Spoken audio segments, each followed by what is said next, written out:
Mesmo as forças de esquerda demoraram muito tempo para começar a analisar o fenômeno da tecnopolítica. E essa coisa também que muitos experimentaram durante a pandemia, que é, primeiro parecia muito legal, vou trabalhar em casa, vou trabalhar no meu quarto, o home office, mas no fim você estava morando no trabalho.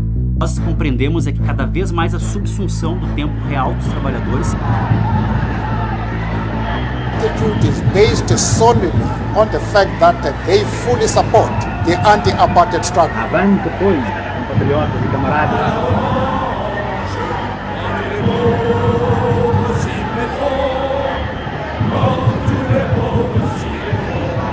A luta continua. Há autocarros para sair para a rua. Os motoristas STCP estão em greve. C'est par la lutte qu'a été conquise. Olá, estamos no Revoltas Lógicas, o podcast de pensamento do Abril.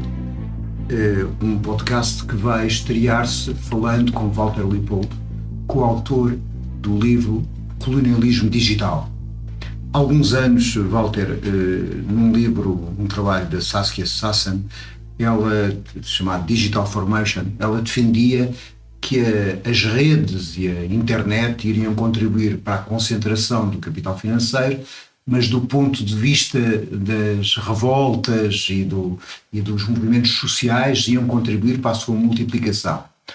Essa segunda parte verificou-se.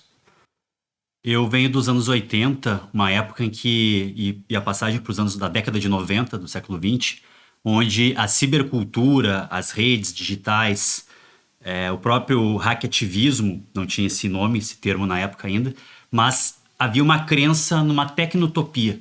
Havia uma crença de um acesso à democratização do conhecimento e isso estava ligado, de certa forma, à possibilidade da descentralização da rede. Só que essa tecnotopia, ao longo da última década de 2010, né, agora no século XXI para cá, nós temos cada vez mais deixado de lado essa visão tecnotópica para uma visão mais distópica, na verdade. Porque com o escândalo Snowden, com a compreensão de que há todo um projeto de vigilantismo digital e principalmente com o advento, a partir da terceira fase da Revolução Industrial e com a chamada agora Indústria 4.0, nós temos a possibilidade de explorar o Big Data, ou Big Data, que é essa extração de dados. Então, me parece que existe ainda esse elemento de esperança, existe ainda esse elemento da organização das forças progressistas, democráticas, forças de esquerda, os movimentos sociais, mas,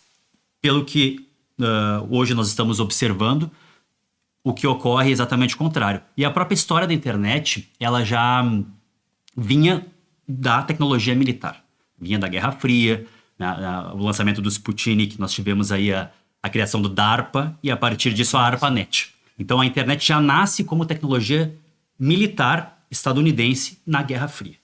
Então, isso é importante falar porque as pessoas se esquecem. Uma alteração substancial a partir do momento que as principais redes sociais são redes proprietárias. Isto é, a ideia de uma internet que defendia o pessoal do GNU Project, etc., de uma internet em que as pessoas tinham igualdade na rede, é uma coisa que não existe quando 3 ou 4 empresas controlam na prática esses sítios onde nos encontramos e definem as regras desses sítios, não é? Quer dizer...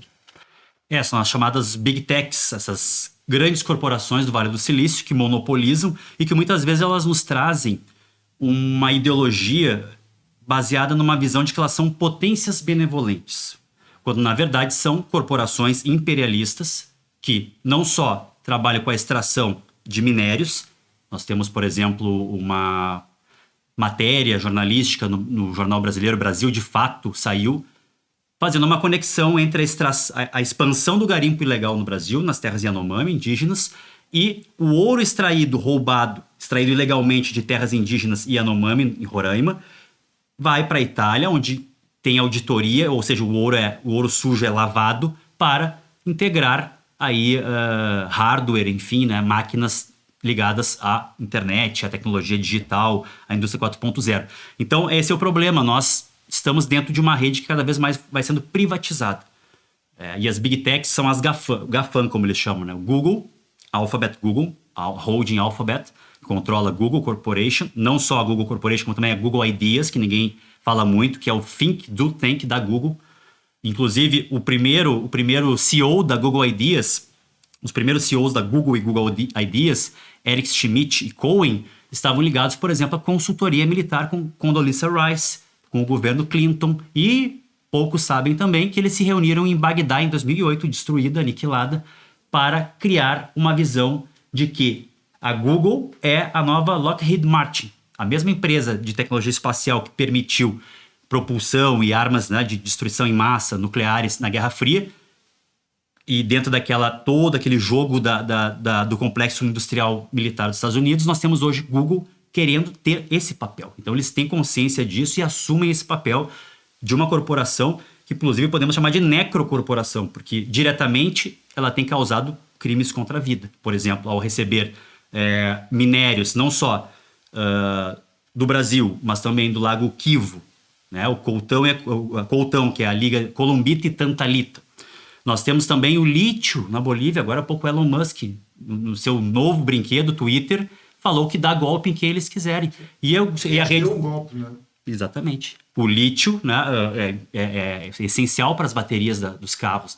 Alguns já falam até mesmo em colonialismo verde, ou seja, uma imposição de novas tecnologias para energia renovável, mas que vem sendo imposta de um modo imperialista. São, aliás, pouco verdes. Mas também, de alguma forma, a própria lógica de exploração e de negócio, de sugar a vida das pessoas e sugar o tempo das pessoas, faz com que, para além de, obviamente, essas empresas serem de propriedade privada, elas têm uma lógica que nós fiquemos o máximo tempo possível na rede.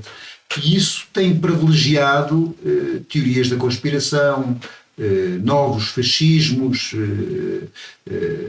ideias da Terra plana, quer dizer, o próprio algoritmo, ao fazer isso, mesmo sem eu dizer que eles fazem propositadamente, que isso é outra discussão, na prática privilegia este tipo de ideias de extrema-direita, não é? A internet, em vez de democratizar, está a criar novos monstros, é possível dizer isso? É possível porque mesmo as forças de esquerda demoraram muito tempo para começar a analisar o fenômeno da tecnopolítica.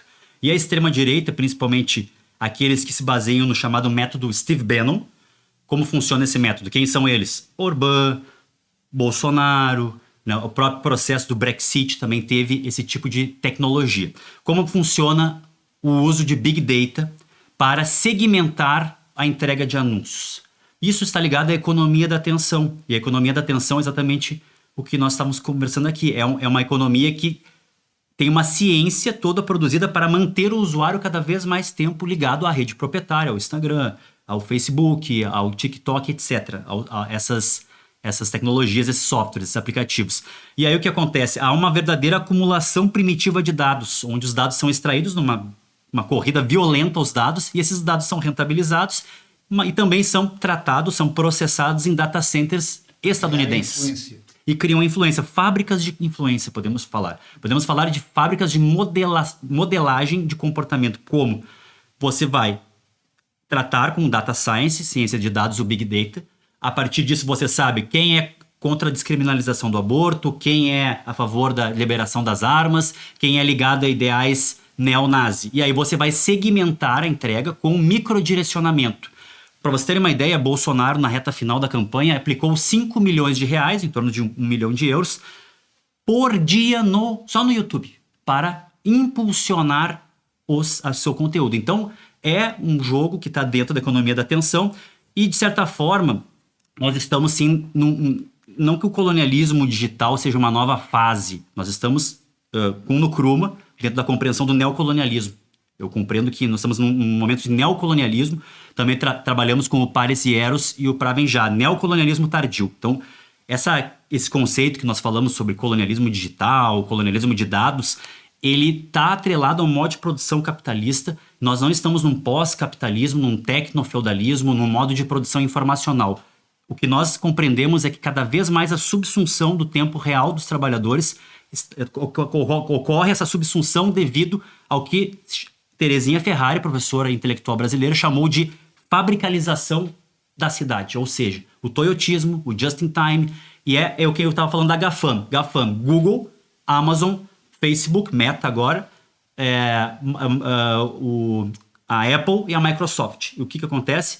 Eles trabalham não só numa situação em que se cria uma ideologia que nós chamamos de californiana, a gente tirou esse conceito do Barbrook Cameron, que é a ideologia das Big Techs. É uma ideologia muito interessante, que ela ataca o capitalismo fordista, aquela coisa disciplinar, cinza, e propõe um novo mundo, um mundo de um capitalismo onde todos têm acesso, onde todos podem ser o que quiserem devido às redes, quando na verdade não é isso. A ideologia californiana ela nasce no Vale do Silício e ela tem uma amálgama muito interessante, até mesmo bizarra. Ela liga liberalismo, tecnotopia e, pasmem, atitudes anti-autoritárias hips. É uma união do yuppie com o hippie. Que o Zizek chamava comunistas liberais, elegante, enfim, estragando um bocado o modo de comunista. Mas, de qualquer forma, no vosso livro, no Colonialismo Digital, vocês estão entre dois extremos, quer dizer, chegaram a essa formulação de colonialismo tardio, não sei se tem a ver com o capitalismo tardio do Ben Said, mas estão entre dois extremos. Vocês consideram que este não é um outro modo de produção, não é um outro capitalismo, estamos no quadro do mesmo capitalismo, mas ao mesmo tempo consideram que há alterações. Quais são essas principais alterações? As principais alterações estão ligadas à precarização do trabalho, né? E nós não acreditamos no fim da luta de classes, nem no fim da classe, como alguns defendem, mas nós acreditamos que há uma nova roupagem em termos da extração de mais valor, de mais valia. Mas a essência, o fundamento do modo de produção capitalista continua cada vez mais intensificado, com precarização e dentro de um cenário que nós pegamos lá da literatura cyberpunk dos anos 80, William Gibson, Neuromancer, que é esse cenário onde a alta tecnologia convive com a mais baixa condição de vida. Então as promessas de uma tecnologia que iria redimir a humanidade, de um Deus ex machina que é muito vendida pela essa ideologia do empreendedorismo, que inclusive chega na escola, o coach, o empreendedorismo, o empresário de si. É uma questão ideológica. Mas, então, o novo que é vendido, na verdade, está calcado no velho capitalismo, na velha extração de mais valor. Nós trabalhamos, sim, inclusive, né, dialogamos com o pessoal aí do trabalho imaterial, mas temos as nossas compreensões um pouco diferentes. Nós voltamos à crítica da economia política de Karl Marx e voltamos aos escritos de Fanon, tentando compor uma compreensão do fenômeno que traga a questão do valor, a questão do tangível, a dialética do tangível e do intangível, os NFTs, tudo isso, porque se leva a crer que a informação só agora está associada ao valor, quando na verdade valor e informação sempre foram cruciais desde o modo de produção capitalista e até antes, nos modos de produções pré-capitalistas. Então, não é que a informação hoje ela se deslocou da mercadoria, se deslocou do processo de composição orgânica de capital. O que acontece hoje, na verdade, é um hiperdimensionamento da esfera da circulação. E até da esfera de criação de valor imaginário. Quando aquilo que se transaciona do ponto de vista de dinheiro é milhares de vezes superior à venda de bens e serviços, há de facto uma criação de um valor financeiro de economia de casino que não corresponde à parte material, mas que tem um poder material. E o que eu te colocava era o seguinte: outra das alterações que há em relação à precarização é que não há essa... Isto é, a consciência de classe é algo muito mais difícil, porque tu não estás na fábrica junto. O passar de estar numa classe para a consciência que fazes parte dessa classe é muito mais complicado em alguém que parece que está atomizado e ligado apenas a uma aplicação. Como é que é a luta de classe hoje, ou como é que pode ser a luta de classe hoje? Nós temos no livro grandes críticas, né, ao fenômeno do colonialismo digital, do colonialismo de dados. Falamos também da racialização digital, porque Fanon nos ensina capitalismo, colonialismo e racismo são indissociáveis, mesmo nesse fenômeno que nós chamamos de... Trazemos esse nome de capitalismo, de colonialismo digital. Na verdade, não criamos esse termo, já existe toda uma escola de estudo sobre isso, mas nós trouxemos essa perspectiva da professora Terezinha Ferrari, que aí tem a ver com essa dinâmica da luta de classe, da consciência de classe. A professora Terezinha Ferrari nos diz o seguinte, no seu livro Fabricalização da Cidade: nós estamos, e ela vai analisar a terceira fase da Revolução Industrial, e principalmente o just in time.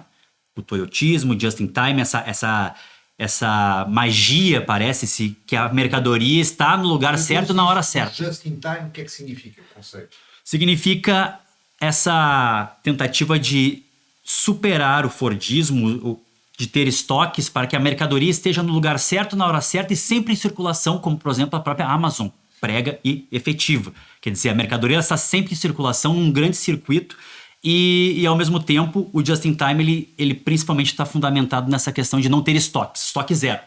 Então, você tem que ter uma logística muito bem implementada e, nesse sentido, as redes, a automação, as nuvens, né? Você tem, por exemplo, o Microsoft Azure, que coloca inteligência artificial junto com logística. Aí tu tem toda uma concatenação dos tempos da produção da mercadoria, da circulação. Então, o que acontece com a consciência de classe? Vem essa ideologia do empreendedor, do empresário de si. Nós vemos isso muito isso aqui chama estafetas, né? Nos entregadores de aplicativo. Você conversa com o motorista de Uber, de Bolt, e geralmente tem aquela ideologia de que ele é o seu patrão, ele faz o seu horário, mas na verdade ele está dentro de um algoritmo que comanda o seu trabalho e as condições são precárias. É a mesma coisa que a inteligência artificial. O salário mínimo, né? Exatamente. Fora que o trabalhador, nessa condição de precarizado, que eles chamam de flexibilidade, que na verdade é precarização, o trabalhador, além de estar dentro dessa ideologia nefasta, ele entra com grande parte dos meios de produção, fora o algoritmo e o software que aí é comandado pela Big Tech. Mas o trabalhador entra com o automóvel, o trabalhador entra com a gasolina, o trabalhador entra com a manutenção, há sempre essa reclamação. Então, por um momento, parece que se descentralizou essa questão do sindicato, que nós estamos acostumados a analisar na história do movimento dos trabalhadores, mas logo isso é superado. Agora nós temos o Alphabet Workers, que é um sindicato dos trabalhadores da Google. No Brasil nós temos os entregadores antifascistas, que tem lá a liderança do Galo de Luta, que tem organizado, né, os entregadores, inclusive começaram a entrar com ações para o quê? Para que eles consigam um mínimo de condição de trabalho, porque lá, pelo menos é a realidade que eu conheço mais no Brasil, o motorista de Uber, o entregador de Uber Eats, ele não tem, assim, ele não pode ficar doente. Se ele ficar doente, ele tem que pagar para a empresa, para a Big Tech, porque ele não pode ter atestado, ele não tem direito a nada. E isso que é interessante, o capitalismo nos vendeu que com a tecnologia nós teríamos descanso, nós íamos descansar, mas agora o que acontece é que os robôs e as IAs fazem poesia e nós trabalhamos cada vez mais duro. Então parece que o robô que ia ser o neo-escravizado se tornou aquele que faz poesia, que faz texto, que faz música, e nós trabalhando, nossa carne sendo moída nas engrenagens do capitalismo. Mas há um problema que há uma espécie de domínio hegemónico, para além desta realidade dos algoritmos, sobre as nossas próprias ideias, tanto que os mecanismos da exploração deixaram de ser aparentemente coercivos e somos mais vezes nós próprios que nos exploramos a nós mesmos, ou que achamos que é bom e é livre nos explorar a nós mesmos. Isto vê-se nas coisas mais pequenas. Por exemplo, agora só pegar o Expresso saiu com uma sondagem sobre Portugal e 90 e tal % das pessoas são contrárias aos impostos elevados do trabalho. Acontece que em Portugal mais de metade das pessoas não pagam impostos de trabalho porque ganham menos. Mas mesmo esses que não pagam são contrários aos impostos que lhes distribuem. Isto é, como é que quebrar este discurso ideológico que nos faz explorar a nós mesmos e sermos os principais guardas da nossa escravidão? Como é que tu achas que é possível? Em primeiro lugar, nós estamos numa situação tão emergencial quanto a tecnopolítica, que é preciso que se pense até mesmo no básico letramento para o consumo de informações na internet, primeiro para discernir se a gente estava falando aqui sobre fake news, né? Desinformação. A internet hoje, a economia da atenção lucra com a desinformação. Não é à toa que as Big Techs no Brasil estavam fazendo um lobby violento contra o PL, o projeto de lei, que é o projeto de lei das fake news, que colocaria responsabilidade nas empresas Big Techs para não disseminarem notícias falsas, que inclusive foram responsáveis pela eleição no Brasil, pela eleição do Bolsonaro. Invenções e coisas que acabam circulando. Por quê? Porque os caras têm muito capital e muito dinheiro para investir em marketing. Mas o que acontece é isso. Hoje as pessoas, e a pandemia, parece que ela fortaleceu esse processo que já vinha acontecendo, não só da mediação tecnológica e digital para o mundo do trabalho, para a sociabilidade, para a afetividade, E essa coisa também que muitos experimentaram durante a pandemia, que é, primeiro parecia muito legal, vou trabalhar em casa, vou trabalhar no meu quarto, o home office. Mas no fim você estava morando no trabalho. E o smartphone... Exato. O smartphone, ele é... O Byung-Chul Han, que não é um autor... É um autor, né, que é um pouco diferente da nossa compreensão teórica que a gente traz no livro, mas a gente dialogou criticamente com ele. Esse Byung-Chul Han, ele tem um livro Psicopolítica, que ele traz o seguinte: o smartphone, ele é uma espécie de tecnologia de poder móvel. Assim ele compara ao rosário. É o neo-rosário. Você vai lá, tá sempre com o celular na mão, com o telemóvel na mão, tá com ele manipulando, fica nervoso. E aí ele diz, né, que o curtir é o amém e a rede social é a igreja. Então o que acontece? Parece que hoje todos somos CEOs, todos somos empreendedores. Você vende o bolo de pote, mas na internet você traz toda uma linguagem de marketing, porque é uma necessidade. Hoje isso é uma materialidade. A própria imagem nas redes sociais, dependendo do serviço que você vende, ela é importante e é uma questão econômica. Então há toda uma operação nessas redes de criar uma hiperrealidade. E hoje o trabalhador precarizado, aqui, né, com a atividade aberta no Brasil, é o chamado MEI. Há um processo também de criar empreendedores, empresários e toda uma ideologia que inclusive é passada na escola. Como combater isso? Isso só pode ser combatido em organizações de movimentos sociais. Os movimentos sociais, por exemplo, o Movimento dos Trabalhadores Sem Teto, o MTST, ele criou um núcleo de tecnologia. É um núcleo interessante que tem feito a conscientização com os militantes do movimento social sobre não só a tecnopolítica, mas as ideologias do empreendedorismo, essa ideologia, como você falou, do empresário de si.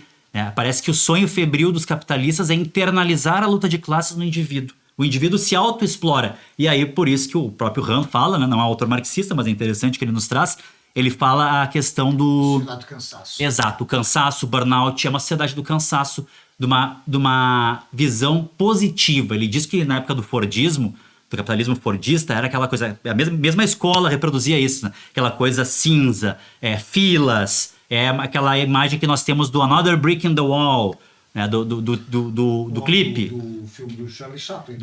Exatamente, aquela coisa taylorista. O trabalhador bovino era o sonho de Taylor. Agora não. Agora o trabalhador tem que ser disruptivo, flexível, criativo. Criam metodologias ativas, gamificação da vida, você ganha emblemas. Há um capitalismo que opera na emoção, na comunicação e no jogo.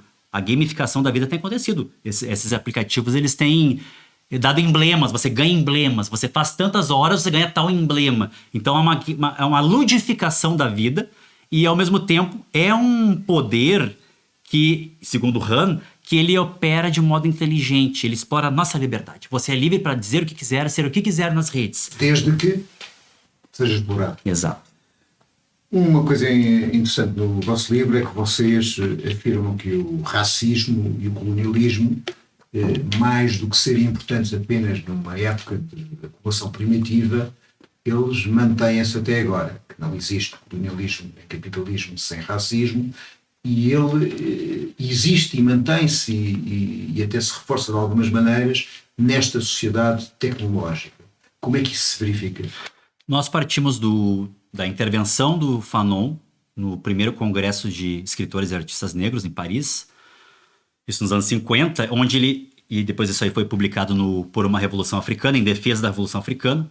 Nesse texto ele faz uma história do racismo muito interessante. Primeiro, o racismo primitivo, como ele chama, é um racismo ligado à maldição de Cã. É um racismo ligado à religião. A maldição de Cã não está na Bíblia, né?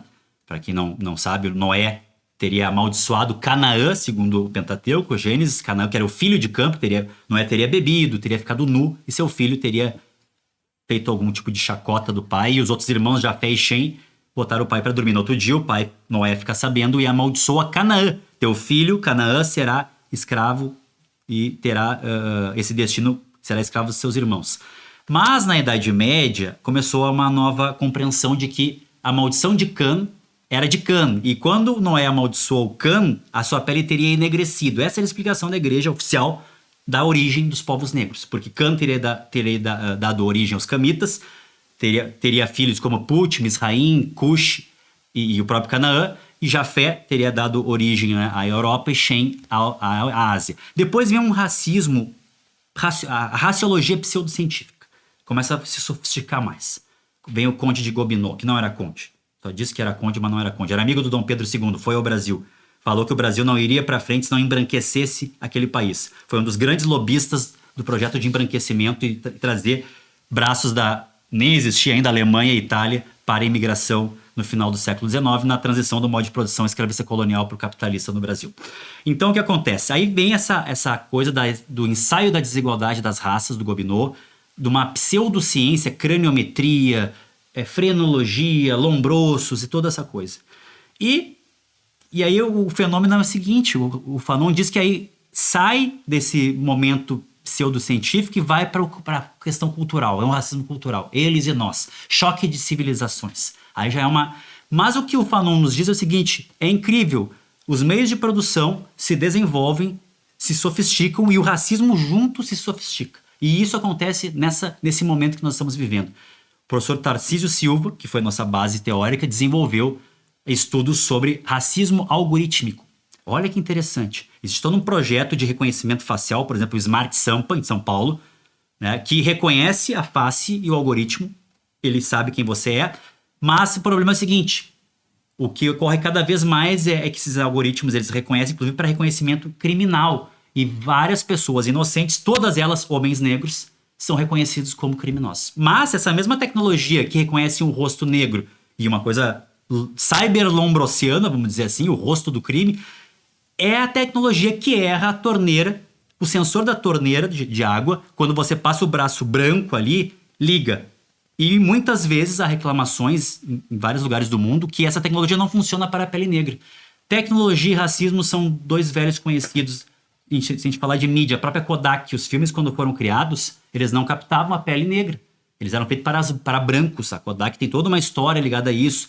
E sabe por que começaram a fazer filmes que detectavam o rosto negro? Pessoas foram à praia, não? Não, porque não, era para tirar foto de cavalo. Eles queriam tirar foto de cavalo e aí não pegava os cavalos direito. Aí a Kodak fez um filme que pegava a pelagem do cavalo e começou a ser usado. Então, olhem só, cinema e racismo, tecnologia e racismo, é isso que acontece. Esse mito prometeico que muitas vezes a burguesia nos promete, de uma tecnologia que redime, que vai libertar a humanidade, parece que é o contrário. Cada vez mais a gente está numa distopia de vigilantismo digital, de extração de dados e de modulação de comportamento. Mas isso não acontece porque é uma espécie de naturalização do algoritmo de um conceito que é anterior, isto é. A Amazon, creio que foi a Amazon fez o recrutamento de diretores e de administradores, utilizou um processamento de inteligência artificial.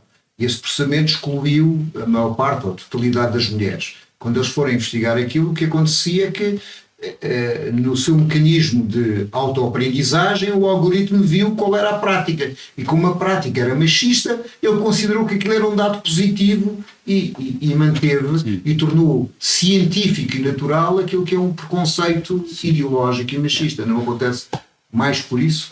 Essa ideologia dataísta, que os dados em si, porque nós temos a questão dos dados, da informação e do conhecimento, são três elementos que interagem, mas não são iguais. Dados estão ali, dados articulados geram informação ou desinformação, pode ser utilizado para desinformação, e o conhecimento é algo mais sofisticado, onde a interpretação do sujeito interage com aquela informação e ele vai, com uma série de juízos, criar um raciocínio. Então é diferente, e os dados, há uma ideologia dataísta. Inclusive, há muita gente falando assim numa morte das narrativas, porque os dados... a gente está vivendo um pouco o que se viveu, não é novo esse sentimento quando do advento, do desenvolvimento da estatística e da demografia. Então, há uma crença inexorável na verdade que emana dos dados em si. E aí os dados estão enviesados, os algoritmos estão enviesados, a inserção dos dados é enviesados. Por quê? Quem insere esses dados? De onde vêm essas informações? Em geral...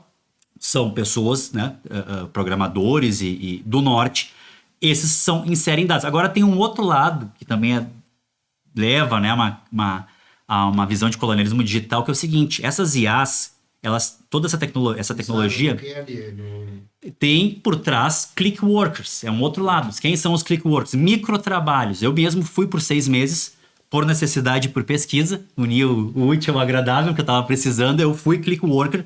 Eu cheguei a trabalhar para 14 empresas por dia diferentes. Eu nem lembrava para quem mais eu trabalhava. E eu tinha um alarme que tocava quando tinha um trabalho bom, uma tarefa boa. Em geral, a tarefa causava danos psicológicos profundos, porque era discernir imagens violentas, discernir mutilação, snuff movies, pornografia infantil. E o trabalhador do Clickwork, ele ganha em torno de $2 por hora. E lá no Quênia, o escândalo que ocorreu, na verdade era para pagarem $14 por hora, e apenas repassaram para os trabalhadores esses clickworkers. Cada vez mais tem clickworker, cada vez mais essa digitalização do trabalho, e aí você simplesmente não sabe quem é o patrão. Vamos traduzir. O que é que são clickworkers? Pessoas que veem imagens e aconselham que elas que saiam da rede. Para além do bot que faz a primeira vigilância, basicamente deve apanhar mamas, que deve ser para que serve o bot. Sim. Há pessoas que fazem uma segunda onda de vigilância para retirar sobre as redes sociais determinados conteúdos. Entre outros trabalhos. Eu, por exemplo, já trabalhei lendo notícias, porque pagam para ler. Agora mesmo você pode ser, mas não é pago em dinheiro, é em gift cards. Tudo é gamificado, tudo é ludificado. Eu quero ganhar um Nike, eu trabalho para ganhar um gift da Nike. E esse trabalho é duro. Por exemplo, eu estou fazendo agora mesmo, estou testando o novo Bing, que é o esquecido, né, motor de busca da Microsoft, que agora ressurge como uma fênix com ChatGPT 4 inserido nele. E agora, vejam vocês, ouçam aqui que nós estamos dentro de um momento em que a Microsoft está pagando para usuários buscarem no motor de busca Bing e para lerem as notícias. Você imagina o teor das notícias. É só fofoca, só coisa da mídia, coisas assim bem rasas, né, em geral. E aí o que acontece? Eu tenho que todos os dias entrar e no mínimo pesquisar 33 vezes no Bing, ou seja, eu estou treinando a IA. Isso é o que acontece nessa fabricalização da cidade. O trabalhador é convidado a trabalhar fora da fábrica. A cidade vira uma fábrica. Você trabalha até na hora de descanso. Não há mais paz. O smartphone é um dispositivo que permite você ser oprimido 24 horas por dia / 7 dias por semana. É porque o chefe está sempre ali do teu lado. Vigiado, escutado. Exato. Quer dizer, não há mais paz. Por isso que alguns falam numa psicopandemia ligada ao uso abusivo de tecnologia digital e dessa toda a nossa nova mediação pelo trabalho. Porque você não tem mais paz. Você está aqui vendo TV com a sua esposa, com seus filhos, de repente o chefe manda um negócio no seu WhatsApp que precisa... Eu vivi muito isso. Como professor, na pandemia, isso aí acelerou e fez uma imersão nossa no ciberespaço, os professores. Mas a coisa de alunos pedindo coisas de madrugada, né? Professor, vou te mandar um trabalho atrasado, não sei o quê. Isso era o mais leve. O pior era o assédio sofrido de professores por chefias, por coordenações, né? Pelas mantenedoras. Eu trabalhando, imagina, parece que o professor só trabalha em sala de aula. Esquecem que o professor tem que planejar, tem que estudar, tem que, né, fazer uma série de atividades. É que nem dizer que o corredor na maratona, ele só trabalha na corrida. Ou o boxeador só trabalha na luta. É todo um mundo, e o professor é assim. E nós muitas vezes não somos pagos para esse trabalho. E agora essa ideologia nova, ela nos convida a trabalhar de graça. Quando você posta no Facebook, no Instagram... Quando você vai lá no ChatGPT e pergunta coisa e dá o joinha, o legal pra cima, não sei como é que chama aqui em Portugal, o fish pra cima. Quando você faz isso, você está treinando a IA de graça para a OpenAI, porque você está usando o serviço. Então, quando você não paga pelo serviço na internet, né, você está sendo minerado em dados. E aí... Esses dados são preciosos. Não é à toa que nós tivemos aquele escândalo da Cambridge Analytica. Sim, mas até é porque antigamente, por exemplo, qualquer telemóvel nós podíamos tirar a bateria. E era mais ou menos, não uma garantia total, mas uma garantia parcial, que nesse momento não seríamos cotados. Agora os telemóveis não permitem sequer tirar a bateria e, portanto, estamos 24 horas por 24 horas vigiados. Isso não causa também um problema prático, isto é, qualquer mobilização que seja contra o sistema está facilmente policiada. Hoje, durante a ditadura do Brasil, que tivessem Facebook e Instagram, provavelmente a primeira pessoa que prendiam, iriam prender e interrogar todas as pessoas que constavam da sua rede de amigos. Como é que hoje é possível, dentro desta tecnologia, ser contra esta tecnologia? Nós temos que procurar, primeiro, conhecer as alternativas, o movimento software livre, como foi falado aqui, conhecer softwares né? Hardware e software livre. Nós temos que pensar como movimentos sociais e organizações revolucionárias, e não só, mas também jornalistas perseguidos, pessoas que denunciaram necrocorporações. Nós temos agora, por exemplo, o Assange vai ser extraditado. Então tem esse exemplo. O que acontece é o seguinte, nós precisamos pensar em autodefesa digital. E para isso tem que ter gente estudando cibersegurança. Porque não é possível que a gente vá organizar ação direta, por exemplo, ou qualquer tipo de atividade, né, que possa colocar em perigo a segurança de militantes via rede proprietária. Nós temos redes alternativas, descentralizadas, criptografadas, a rede Join Diaspora, o Mastodon.social, temos o GNU.social, mas são redes que só tem hacker. Só tem hacker e anarquista naquelas redes. Então, são pessoas que estão ali por questões de segurança, mas que não têm o grande público. O grande público estão todos nas redes proprietárias. Agora, o que deixar as redes proprietárias de lado, eu acho perigoso. Eu já pensei assim antes, mas hoje eu não penso mais. Porque eu, por exemplo, não queria participar das redes proprietárias. 6 anos atrás eu não tinha nada, só tinha um ProtonMail e o Telegram. E o irônico é que na época Telegram era considerado uma coisa open source, era uma coisa de hackers, de pessoas de esquerda e tal. E hoje o Telegram no Brasil é o ninho do bolsonarismo.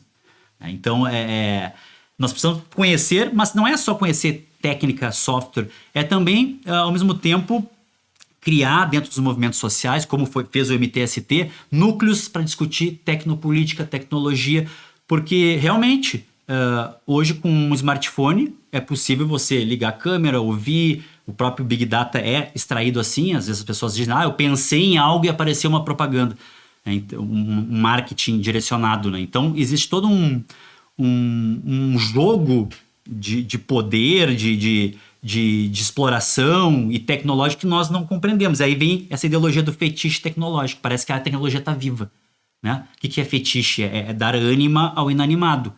Tem a ver muito com fetichismo de mercadoria. Nesse caso que a gente está vivendo agora, essas redes sociais elas dão a impressão de que todos nós somos artistas, estamos num Star System.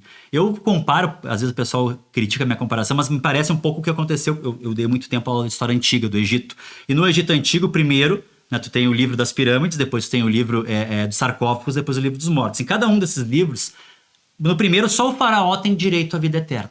No segundo, os altos funcionários do faraó também. No terceiro, todos têm, se tiver o dinheiro para pagar o processo de mumificação e o ritual todo. As redes sociais são parecidas com isso. Hoje todos estão num Star System, todos tiram selfies, viajam, e as pessoas que não fazem isso criam outros tipos. Então, há todo um modelo de ser youtuber, de ser influencer, como é a palavra, né? E as pessoas cada vez mais estão nisso. Quer dizer, não se vive mais, se vive para instagramar. Né? Você vai comer o prato porque ele é bonito para tirar uma foto para mandar para as pessoas verem. Genial é que supostamente estamos a afirmar uma individualidade, mas depois todas essas individualidades são muito parecidas. Estamos a formatar. É um inferno do igual, diz o Hanna. É um inferno do igual. Por quê? Porque a negatividade, a contradição, a teoria é uma negatividade, a dialética que abraça a negatividade e essa interação, elas estão sendo banidas para o inferno do igual. Por quê? Porque a comunicação nas redes, ela precisa fluir sem negatividade. Ela precisa de 100% de positividade. Qualquer negatividade, crítica, a comunicação trunca. Então, se aposta em bolhas nas redes, você só fala para o igual, e cada vez mais que você olha os stories, está muito parecido. É muito parecido em todo mundo capitalista. Então, essa padronização, isso que é a pervasividade da tecnologia dentro do modo de produção capitalista. Ao invés de nos libertar... A questão é apenas de ser produzida de um modo que, isto é, a tecnologia não é neutra, porque ela é produzida num determinado modo de produção. Mas também é possível discutir se ela será alguma vez neutra. O Simão tinha um texto sobre a campainha, que havia uma diferença entre um sino e a campainha elétrica, porque numa havia como funcionava e noutra não víamos, e isso alterava a nossa coisa. Há tecnologias que podem ser utilizadas democraticamente, que podem ser instrumentos de emancipação, ou elas têm todas determinados riscos que nós devíamos pensar se as utilizamos ou não. Como nós somos críticos da tecnotopia, mas também não vamos para a tecnofobia. Nós detectamos a tecnofobia geralmente ligada a ideias reacionárias. Heidegger, por exemplo, assim, né, que vai ver a tecnologia de um modo... E nós também nos afastamos com muito respeito, né? Também o pessoal neoludita aí, que fala sobre a questão das máquinas, mas nós temos uma compreensão fanoniana da experiência que o Fanon trouxe da Revolução Argelina, quando ele fala da radiodifusão. O que ele diz? Descolonizar a tecnologia. O rádio chega na Argélia como um instrumento francês colonialista, com programas franceses que não eram adequados à cultura magrebina. A família magrebina não podia ouvir o programa francês. O rádio era identificado, não só a língua francesa, mas a tecnologia, a engenharia, o médico era automaticamente identificado com o colonizador. E aí, na Revolução Argelina, nós temos um processo de descolonização, um processo interessante de experimentação, até mesmo midiática, zines, jornal, radiodifusão. E nesse texto do Fanon, que é um texto de 59, que está ligado à obra Sociologia de uma Revolução, o Fanon ele pega e analisa esse processo de como que o rádio começa a ser usado para a libertação do povo. Mas aí tem uma questão que a gente tem que trazer também, porque o design, aí é uma interação de forma e conteúdo. O design da tecnologia sob o modo de produção capitalista está ligado, sim, ao modo de produção capitalista. Por quê?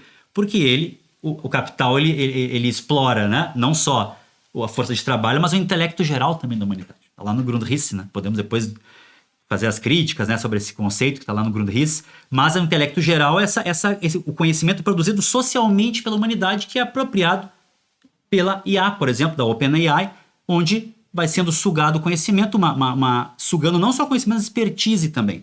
Então tem essa questão toda de nós compreendermos que sim, é possível hackear, é possível descolonizar as tecnologias, mas levando em conta que certas tecnologias estão intimamente ligadas ao capitalismo, que elas vão precisar ser mudadas na sua forma também, né? Por exemplo, vamos dar um exemplo aqui, o próprio satélite, né? O pessoal lá no Brasil gosta de falar, o pessoal de direita, os liberais, né? Eles ficam dizendo, socialista de iPhone, né? O socialista não pode usar iPhone, não pode... Mas eu sempre digo, os caras são os capitalistas de satélite, que usam tecnologia soviética, né? Usam tecnologia soviética e estão reclamando, então não reclame. Mas assim, o que eu digo é o seguinte: nós temos direito à tecnologia, só que certas tecnologias... mesmo tecnológico que havia na esquerda, por exemplo, Lenin dizia que o socialismo era os soviéticos mais a eletrificação, que hoje, dado às questões ecológicas subjacentes à própria tecnologia, dado às questões de isolamento social que a tecnologia provoca,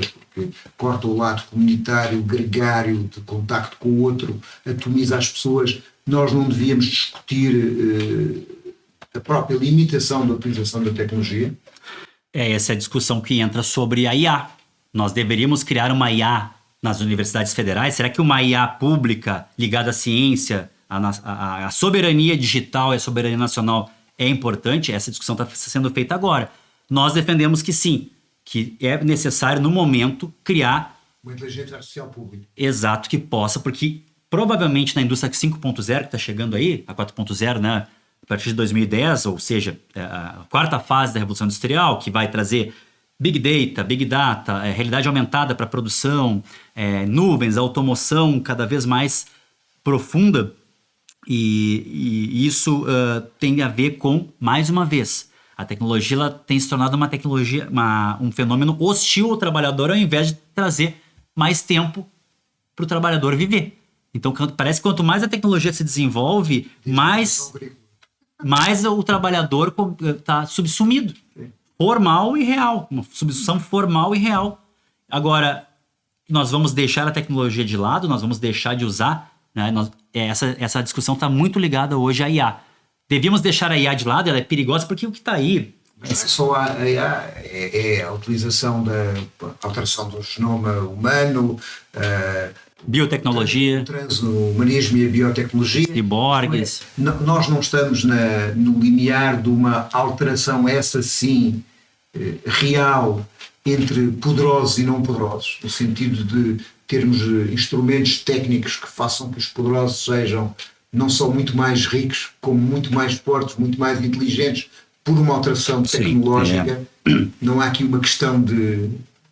lembra muito o Huxley no Brave New World, né? Quer dizer, a criação de castas, de classes geneticamente manipuladas. Mas olha, é bem interessante isso, porque Nesse livro, nesse ensaio dos anos 90, que é base para nós, que é A Ideologia Californiana, do Brooke Cameron, eles trazem Hegel e trazem a dialética do mestre e do escravo, mas trazem como ciborgue e robô.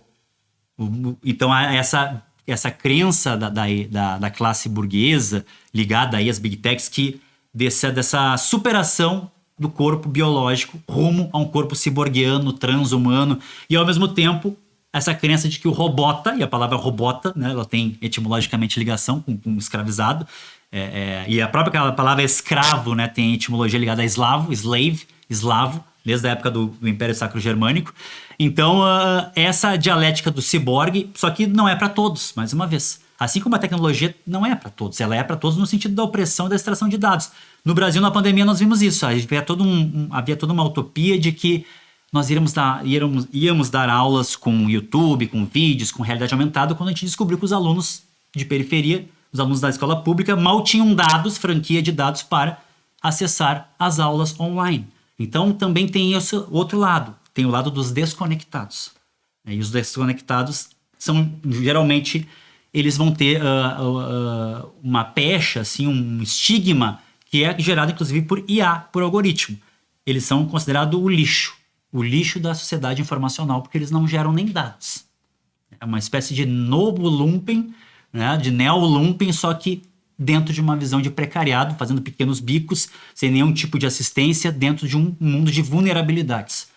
Não há nem... quer dizer, as pessoas estão rezando para entrar num trabalho que paga muito pouco, porque nem isso elas têm. Então essa é a realidade do Brasil, e eu tenho visto aqui também em Portugal. Há cada vez mais a precarização, mas há todo um discurso de nômadas, né, que chama aqui nômadas digitais, a liberdade de andar por aí, quando na verdade são escravos do algoritmo. E cada vez mais a escravização algorítmica gera burnout, gera esse tipo de doença. O algoritmo tem proprietário, mas há, dentro mesmo de gente ligada à tecnologia, há discussões da necessidade de dar travão à inteligência artificial por questões de preverem a sua autonomização, até se fala na singularidade tecnológica. Isso é mais uma história de para boi dormir? Para boi dormir? Essa aí é uma história que todo mundo me manda toda hora. Professor Walter, vai tomar consciência, Skynet, o Terminator, né? Não é isso, é ideológico.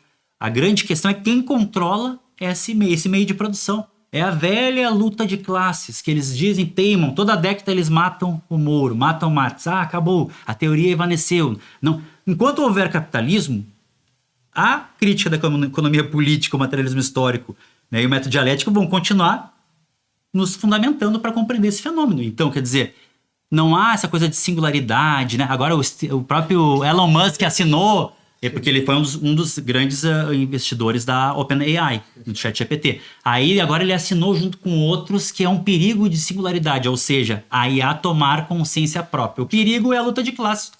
Mas é assim, isso é verdade, mas não deixa de haver acidentes, não é? Sim. Isto é, se tu constróis uma central nuclear, se ela tiver 0,0000% 1% de haver um acidente, parece não ter importância, mas se o acidente acabar com o planeta tem importância. Sim. Quando tu colocas decisões determinadas e todas as redes são conectadas, pode haver um acidente. Já ocorrem incidentes, na verdade. Por exemplo, tem algoritmos, e lembrando só uma coisa, a palavra algoritmo vem de um nome, né, de um sábio, um matemático, exatamente, muçulmano, chamado Al-Khawarizmi.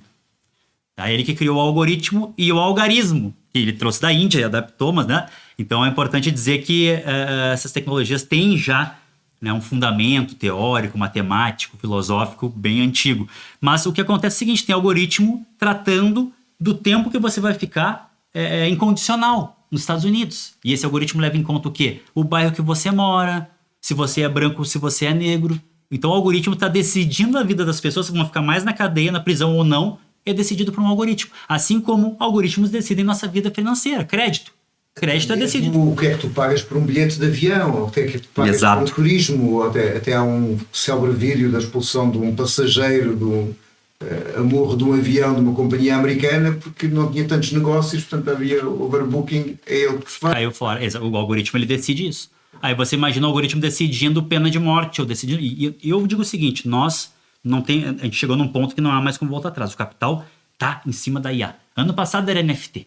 Tudo era NFT, tudo era criptomoeda. Era o metaverso. O metaverso ia Era um tomar... esquema de Ponzi, não é? E aí o metaverso simplesmente sumiu, ninguém mais fala em metaverso, o Facebook quase foi à falência, os caras estão...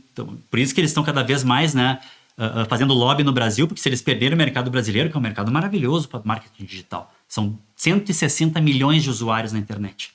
Aí você imagina... Estavam tão bem no Orkut. O Orkut, o cara tinha as comunidades lá, né? Tinha uma comunidade muito boa. Mas, enfim, né? Tinha uma comunidade lá que era Eu Chorei Quando o Muro de Berlim Caiu. Eu me lembro que tinha...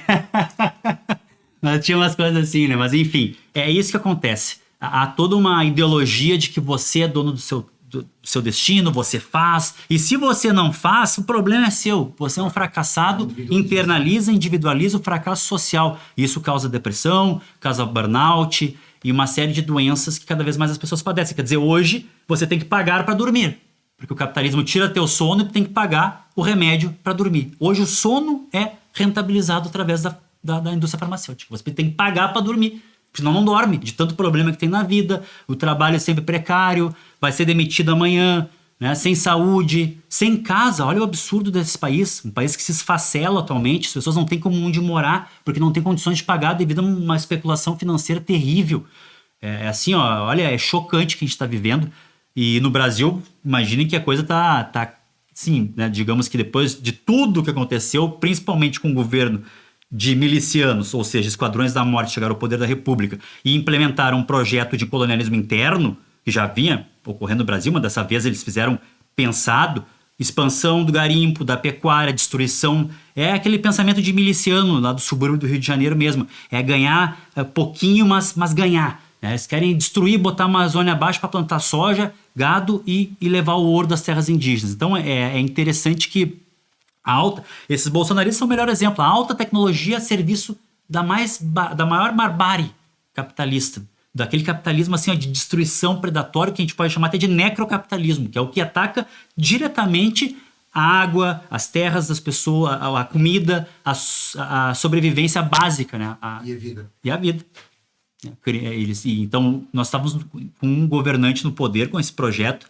Claro que agora a social-democracia voltou ao poder e há grandes contradições, mas também temos, né, estancado algumas coisas, muita luta para ser feita, mas para mim eu me sinto bem porque é uma questão de sobrevivência. Se o Bolsonaro tivesse ganhado essa outra eleição, e aí vem uma questão interessante. Gente da esquerda do PT começou a usar as armas sujas das fake news, que falaram, ou a gente usa isso ou a gente vai perder. E aí fizeram lá que o Bolsonaro era maçom, tinha umas fotos do Bolsonaro com um demônio atrás. Eu, na época, não gostei, assim, digo, olha, eu acho que a gente não tem que jogar o jogo sujo deles. A gente tem que se apropriar das tecnologias, mas aí até que ponto a ética vai se... Ou vamos ser antiéticos, usar fake news contra o Bolsonaro, ou vamos perder a eleição, ganhamos por 2 milhões. Quer dizer, então são contradições que estão acontecendo hoje. E é o mesmo com o marketing digital. Eu sou muito crítico dessa economia da atenção, do marketing digital. Todo mundo virou marqueteiro, tá todo mundo agora com essa linguagem influenciador. Likes, não sei o quê. Não corre um bocado o risco. Há um livro do Anatole France, que é A Revolta dos Anjos, em que o Lúcifer se quer revoltar contra a ditadura de Deus, mas tem um sonho em que ganha e que tudo fica igual. Isto é, a utilização dessas armas dessa forma não é uma coisa que te dá uma vitória inicial. É uma vitória de pirro, né? Uma vitória de pirro, porque se começar a depender só disso, e aí está o erro de certas organizações.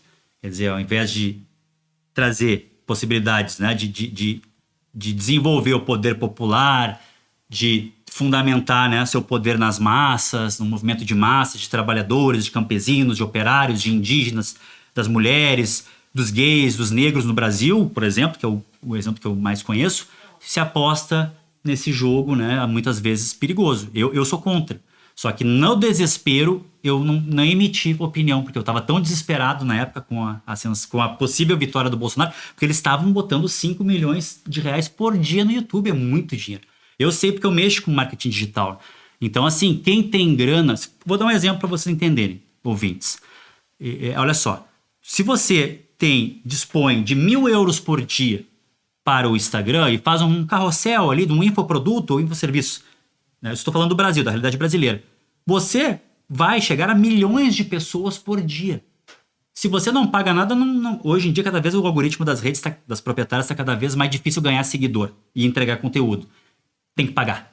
Porque a crise está aí, o Zuckerberg está perdendo dinheiro e agora o algoritmo mudou. Tem que pagar. Se não pagar, não chega às pessoas. Então o que acontece? Quanto mais dinheiro, mais alcance você tem. E aí vem toda uma ideologia de que agora é melhor. Agora você pode ver o Netflix, pode ver o on demand, a televisão sob demanda. Antigamente era só as TVs, né, centralizadas, a mídia antiga, assim. Agora tem essa ideologia da liberdade. Eu posso chamar o Bolt, eu posso chamar o Uber, né, melhor que táxi. Eu lembro quando surgiu o Uber no Brasil, tinha essa discussão. Mas o Uber tem mais liberdade, é mais barato. Só que não sabíamos de todo esse projeto que vinha junto, de uberização da economia. Quer dizer, existe até mesmo uma divergência, um antagonismo, na verdade, intracapitalista entre o capitalismo ligado às empresas fordistas, o capitalismo ali da segunda fase da Revolução Industrial e a própria mídia. Exemplo, a Globo no Brasil estava defendendo o projeto de lei contra as Big Techs, porque tem interesses capitalistas midiáticos dessa velha mídia brasileira. E eles estão perdendo dinheiro. E é engraçado que a velha mídia brasileira agora ela quer ser o arauto da verdade com seu fact-check. Agora a mídia quer fazer o fact-check e é contra o PL. E nós também defendendo o PL para parar essa loucura, esse caos de desinformação são essas Big Techs permitirem você fazer golpes, pirâmide, mandar terraplanismo e o pior de todos, que foi as fake news anti-vacina. Essas causaram morte de milhões de brasileiros, de milhares de brasileiros. Chegamos a quase 1 milhão, extraoficialmente 800 mil mortos, e nós tínhamos pessoas, médicos, eu mesmo fui, não cheguei a adquirir a doença, mas 9 vezes eu fiz o exame e o médico me receitou o kit cloroquina e falou, né, o médico público falou, olha, tem que tomar cloroquina e ivermectina. E quer dizer, os caras mataram em massa e estão impunes, assim como os militares brasileiros da ditadura estão impunes até hoje. Okay. Olha, muito obrigado. Eu que agradeço a oportunidade. Obrigado. The youth is based solely on the fact that they fully support the anti-apartheid struggle. Avanço foi, patriotas e camaradas.